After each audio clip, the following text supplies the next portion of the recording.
Voor iedereen zeg maar hetzelfde is hier. Het gevoel is goed, de vibe met de jongens is goed. Het gevoel in de groep is ook goed, dus het is altijd leuk om iedereen weer te zien.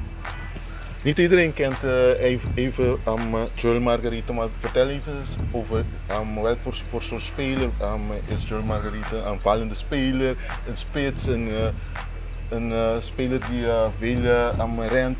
Vertel eens even over Joel Margarita.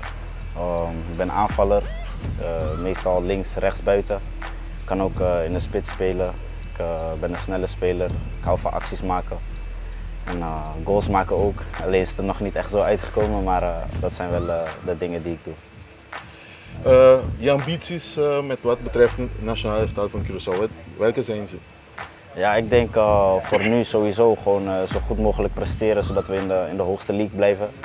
En dan vanuit daaruit weer stappen kunnen maken, hopelijk met z'n allen.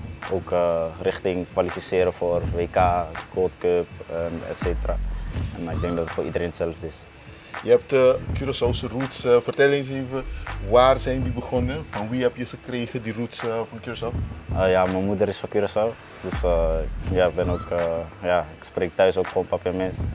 En ja, voor de rest heel veel familie ook hier op Curaçao. Dus.